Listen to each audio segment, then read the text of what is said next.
नमस्कार। आज हम द्वादश की कक्षा में मुद्रा पर चर्चा करेंगे। इससे पहले हम मुद्रा के उद्भव पर चर्चा किए थे। आज देखते हैं मुद्रा के कार्य। वास्तव में मुद्रा के कार्य को बता पाना सामान्यतः असंभव ही माना जाएगा, किंतु हम लोग अर्थशास्त्र के विषय वस्तु के अंतर्गत मुद्रा के कार्यों को 3-4 खंडों में बांटने का प्रयास किए।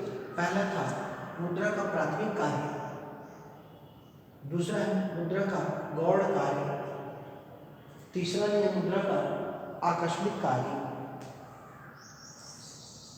और चौथा है अन्य कार्य। इस प्रकार 4 खंडों में अगर मुद्रा को बांटें, मुद्रा के कार्य को, तो थोड़ा समझने में आसान शायद हो सके।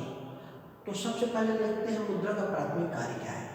मुद्रा का प्राथमिक कार्य है विनिमय का माध्यम है मुद्रा, अर्थात मुद्रा हमारे किसी वस्तु को आदान प्रदान करने का कार्य करती है।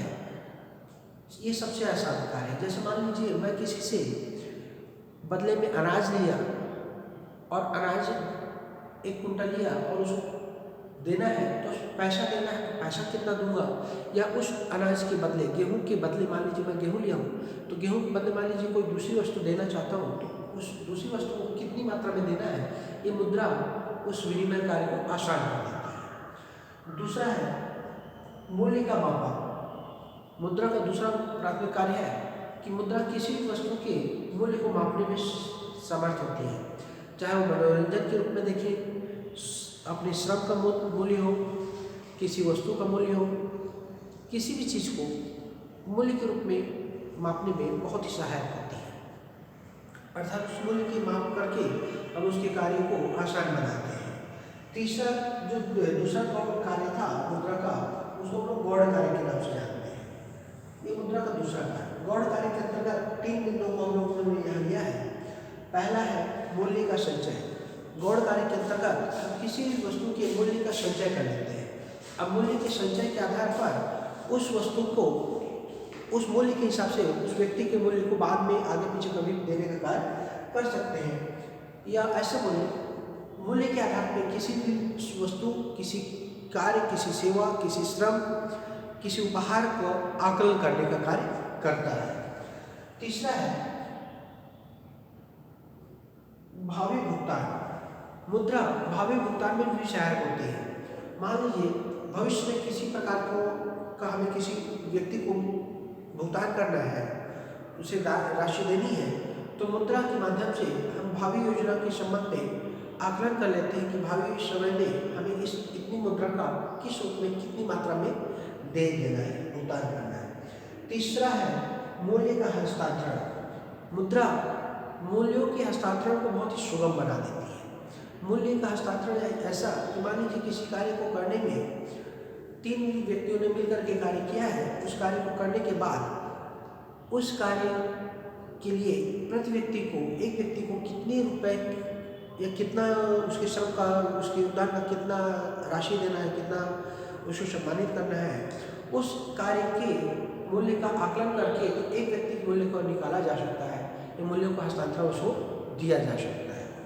इस प्रकार मुद्रा के प्राथमिक कार्य और गौण कार्य। इसी प्रकार तीसरा देखते हैं मुद्रा का था वो आकस्मिक कार्य। मुद्रा के आकस्मिक कार्य को हमने 5 भागों में बांटा।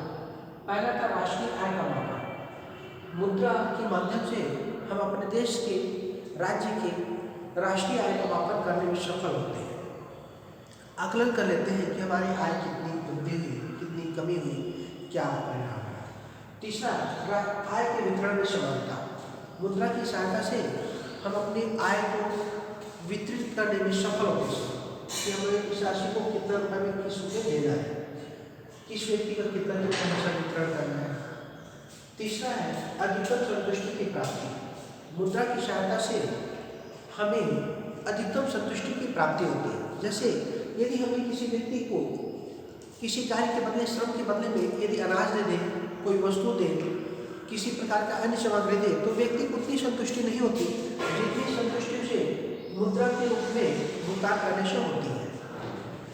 अतः मुद्रा का एक कार्य। चौथा साख का आधार। मुद्रा के माध्यम से हम अपने किसी साख का निर्माण कर सकते हैं, कार्यों की वृद्धि कर सकते हैं। ये कार्य प्रमुख रहता है। पांचवा बिंदु आता है पूंजी की उत्पादकता। मुद्रा की सहायता से या मुद्रा के माध्यम से हम किसी भी पूंजी की उत्पादकता, उसकी वृद्धि को, विकास को माप सकते हैं, उसका भुगतान कर सकते हैं। ऐसे चौथा मुद्रा का जो कार्य है वो अंतिम कार्य गौण कार्य है, अन्य कार्य के नाम से जानते हैं। अन्य कार्य के अंतर्गत हम 3 बिंदुओं को लेते हैं। पहला है निर्णय का वाहक। मुद्रा किसी भी कार्य के निर्णय को बताने में, निर्णय लेने में सहायक होती है।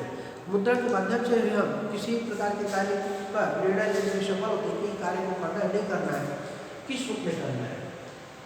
तीसरा शोधन की क्षमता। मुद्रा के माध्यम से हम किसी भी प्रकार की चीजों का क्या बोले आकलन कर सकते हैं, माप सकते हैं, और दूसरा उसका मुद्रा की सहायता से व्यक्ति से वसूली कर सकते हैं, वसूल धन लेने में ऐसा होता है। अर्थात जैसे किसी उद्योग में किसी व्यक्ति के द्वारा किया गया कार्य के बदले में कितना उसका योगदान रहा, उस योगदान में कितना भुगतान देना है या कितना से लेना है, वो इस शोधन क्षमता के माध्यम से हम लोग उसका आकलन कर सकते हैं। और पांचवा अन्य कार्य है तरलता। मुद्रा हमारी तरलता का कार्य करती है। मुद्रा की इस तरलता स्वरूप के कारण सभी लोगों में सुगमता से ग्राही है, सभी लोग इस चीज को स्वीकार करने में सफल होते हैं। इस प्रकार मुद्रा के कार्य को हम लोग 4 खंडों में बांटा: प्राथमिक कार्य, गौण कार्य, आकस्मिक कार्य और अन्य कार्य।